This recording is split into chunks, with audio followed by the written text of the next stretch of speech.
She was just knocking on a neighbor's door, asking why her kids were yelled at. Next thing you know, a gun went off. Ajike Owens hit the ground in front of her babies. Right there, right in the middle of her own neighborhood. You're watching an unbelievable true story, where we only tell real stories. Not to scare you, but to prepare you. This happened in Ocala, Florida, summer of 2023. Ajike was 35, a mother of 4. Her kids were outside playing. A neighbor complained, started shouting at them. Ajike came over to talk, but instead of words, she got a bullet. Her children saw everything. Her life ended on the same street where she raised them. Let me tell you something real. 1 in 3 women will be attacked in their lifetime. And most times, it ain't a stranger. It's somebody close. Somebody you think you can walk up to and reason with. That's why we added a women's self-defense course in the description and pinned comment. Built by police and martial arts experts. It shows you how to break free, escape bigger attackers, and keep calm when fear takes over. No gym, no fluff, just 60 minutes of survival training you can do at home. Now stay with me, because we're about to break down who pulled that trigger, how the whole town reacted, and the one thing that changed the case forever. Let's get into the full story. Ocala, Florida, June 2nd, 2023.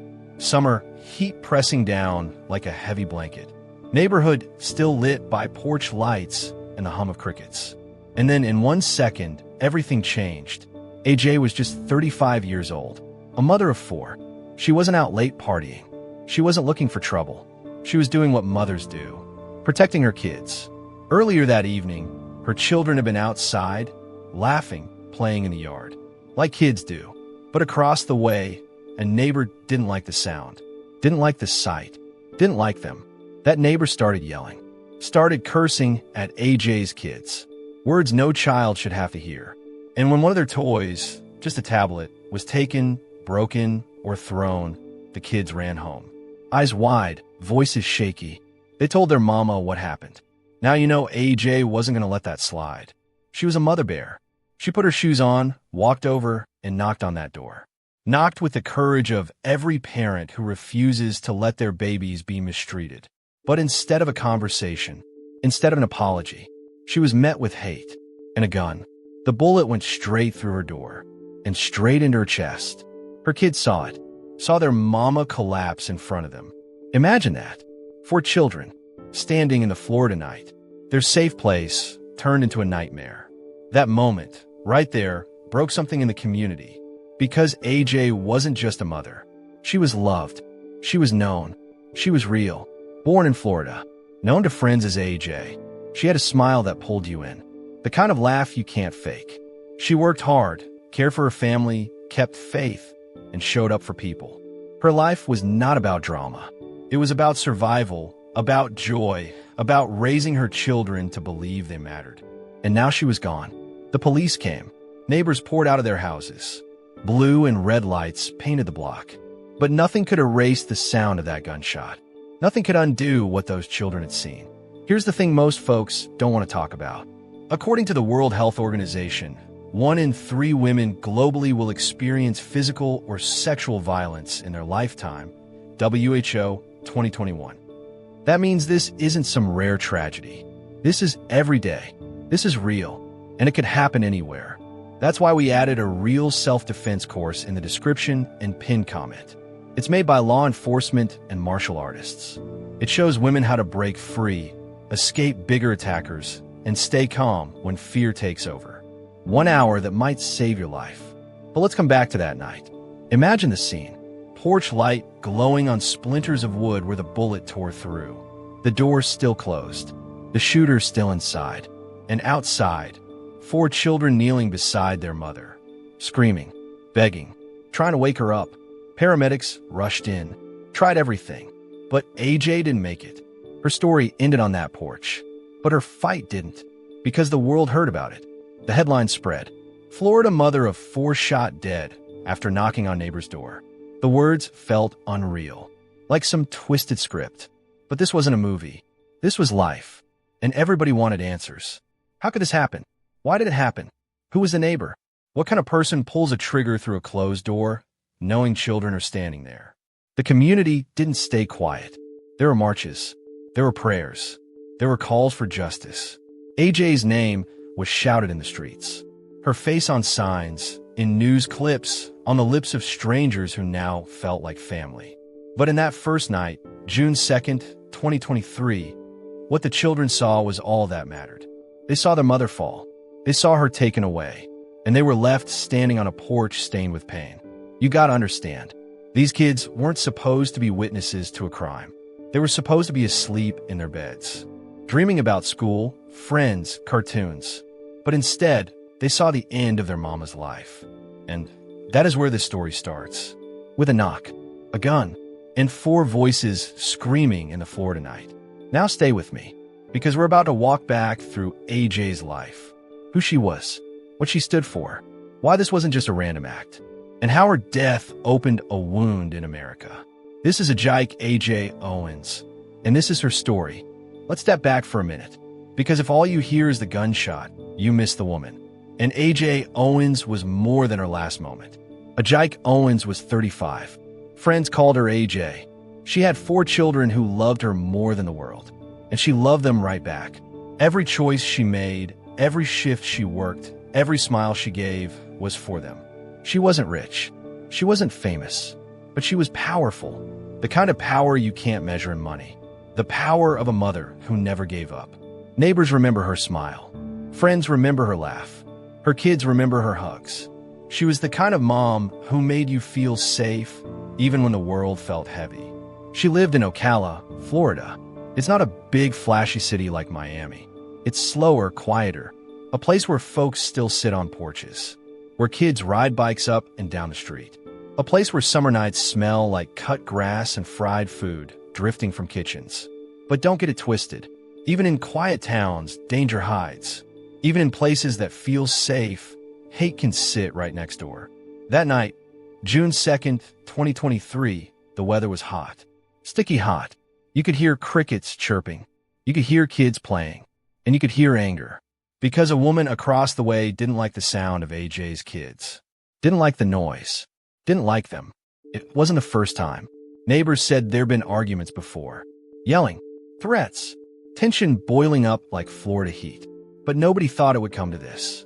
Nobody thought a simple knock on the door could end in death. AJ's kids had been outside earlier that day.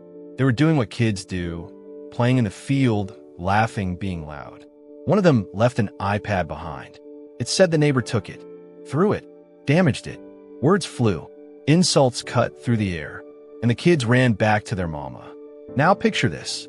Your child comes home crying, says a grown adult cursed at them, took their stuff, scared them. What would you do? You'd stand up. You'd march right over. You'd demand answers. That's what AJ did. She put on her shoes. She walked across that yard, and she knocked. She knocked with her kids behind her. She knocked with the strength of a mother protecting her own. But that knock was answered with violence. A shot fired through the door. Not face to face. Not in self-defense. Through the door. Cold. Cowardly. Final. The bullet hit her. Her children screamed. And AJ dropped. Her body hitting the ground before her mind could even catch what happened. Think about the silence after that gunshot. The way the night changes. The way the air feels heavy. Neighbors stepping out, wondering what they just heard. Children crying, clinging, pulling at their mama's dress. That's trauma that never leaves. Police were called. Paramedics rushed in. Neighbors tried to help, but it was too late. By the time the ambulance pulled up, AJ's spirit was already gone. Her children, 4 little faces left without their mother. That's the part that cuts the deepest. Because crime doesn't just take one life. It takes pieces of everybody left behind. And the shooter? She stayed inside, didn't rush out, didn't show mercy, didn't hold the kids who just saw their mama die. She hid behind her door, behind her anger, behind her weapon. When police arrived, they had questions. The whole block did. Why shoot? Why fire at a mother? Why not just call the police yourself? Why not just walk away? But hate don't always make sense. Fear don't always tell the truth. Sometimes it mixes into something uglier. And that night, it turned deadly. See, here's the painful truth. This wasn't just about noise. This wasn't just about a toy. This was years of tension boiling over. And AJ was the one who paid with her life. Now, Before we dive into the investigation, let me tell you something that haunts me. The kids saw everything. They weren't told about it later. They didn't hear it secondhand. They watched their mama bleed. They watched her die. And those images, those screams, they live inside children forever. You ever try to explain to a child why their mama's not coming home? There are no words, only silence, only pain. But AJ was more than that moment. She was life. She was love. She was the center of her family. Friends say she had dreams. Dreams of watching her kids grow. Dreams of better days. Dreams of peace. But dreams don't stop bullets. Now, you might ask, how did this story blow up across the country? Because it wasn't just about AJ. It was about what she represented. A mother killed in front of her kids. A door turned into a weapon. A neighborhood turned into a battlefield. And when the news hit, people couldn't look away. They couldn't stop asking, could that happen to me? Could that happen on my street? Could that happen to my child? Yes. And that's the part nobody wants to face. So here's where we stand. Ajike Owens is gone. Her children are left with scars no doctor can heal. And a neighbor is sitting inside, waiting for police to decide what comes next. That was June 2nd, 2023. But the story doesn't end there. It only begins. Because the investigation, the protests, the fight for justice. That's what came after. And that's what we're diving into next. The night of June 2nd didn't end with a gunshot. No, that was just the beginning. Police cars pulled up, blue lights spinning across porches and trees. Officers rushing in with radios crackling. Neighbors pointing, crying, yelling. She shot her. She shot the mother. The shooter stayed inside, door locked, like nothing happened, like a life hadn't just been taken. The kids were still out there, screaming for their mama, covered in sweat, tears, fear. One officer had to carry the youngest away because the child wouldn't leave his mother's side, wouldn't let go of her hand, even though her hand was already cold. That image stuck with people, a boy holding on to his mama's hand in the dirt. No child should ever have to do that. Paramedics worked fast. They tried CPR. They pumped her chest. But the bullet had done its job, and AJ was gone. Now, let's talk about the shooter. Her name was Susan Lawrence, 58 years old, white. She told police she felt threatened, that she was defending herself. But let's stop right there. AJ didn't have a weapon. She was standing outside the door, knocking. Her kids were right there. What threat is a mama with her children holding her skirt?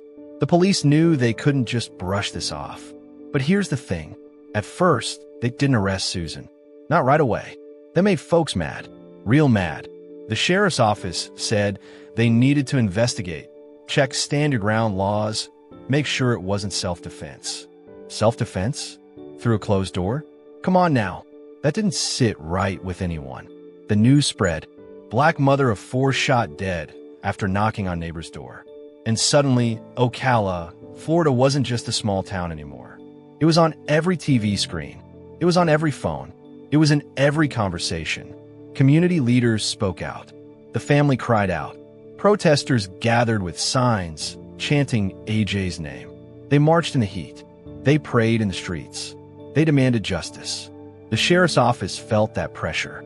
4 days later, on June 6th, they arrested Susan Lawrence. They charged her with manslaughter with a firearm and with assault because AJ's children had been there too. Susan was led away in handcuffs, her face cold, no tears in sight. But that arrest didn't heal the wound because people knew if the roles had been reversed, would it have taken 4 days? If a black woman had shot a white mother through a door, would there have been hesitation? Would there have been talk about stand your ground? Those questions filled the air, and they're still there. See, Ocala ain't new to racial tension. Florida ain't new to it either. Trayvon Martin, 2012. Same state, same law, different child, same pain. History repeats itself when justice moves slow. For AJ's family, the arrest was only step one.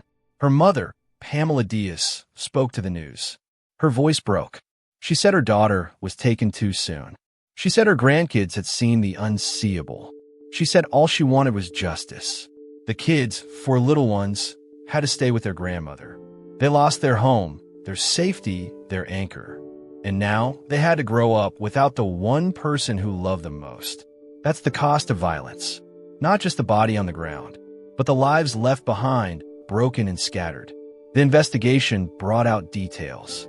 Neighbors told police Susan had complained about AJ's kids before, that she yelled at them, that she called them names, that she threatened them. One neighbor even said Susan had thrown things at the children in the past. So this wasn't one night. This was a pattern of hate, a pattern of anger, and it ended with a trigger pull. When prosecutors laid out the case, they made it clear.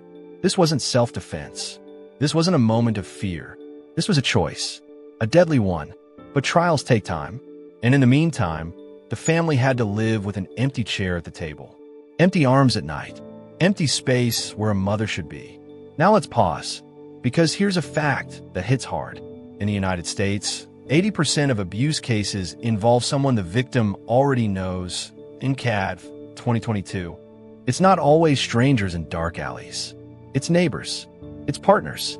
It's the people you pass every day.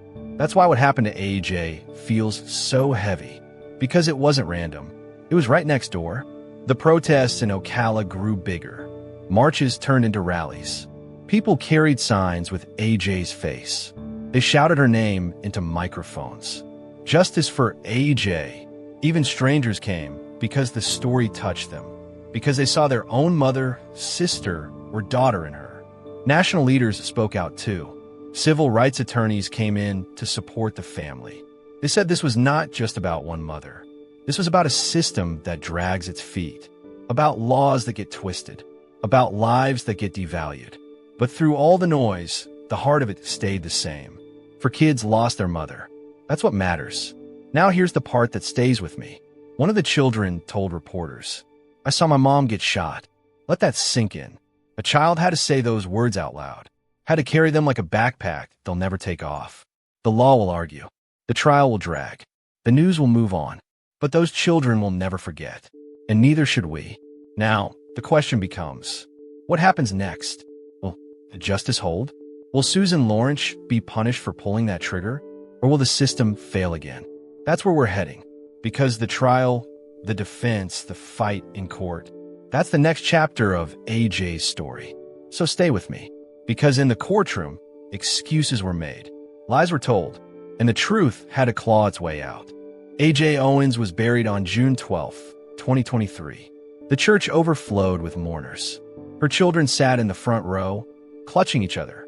A whole community held its breath, asking one question: how could this even happen? The woman who fired the shot, Susan Lawrence, was arrested days later. She was charged with manslaughter with a firearm. She claimed she feared for her life, but neighbors said she was the one who created fear.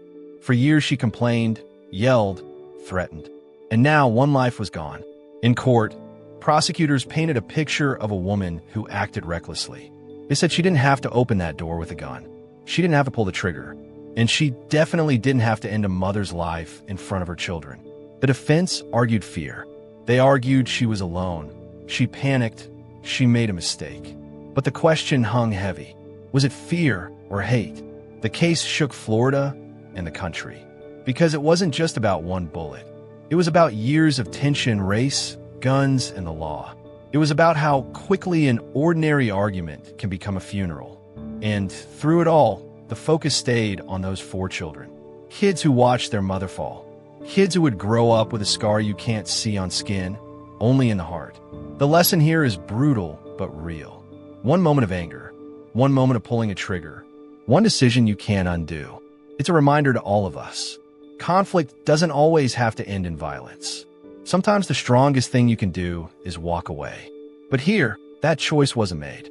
And the world lost a woman who was a mother, a sister, a friend. Ajike Owens should still be here. She should still be tucking in her kids, laughing with her family, living her life.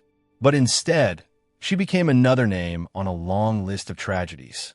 Her story echoes far beyond Ocala. It forces us to ask, what do we value more, life or pride? Fear or humanity? Guns or peace? And maybe the hardest question of all, how many more families have to feel this pain before we learn? This is the story of Ajike Owens. It's a story that deserves to be told. And it's a story that reminds us tomorrow is never promised. Thank you for watching. Like the video and subscribe for more content like this. Because every story deserves to be remembered. And some stories must never be forgotten.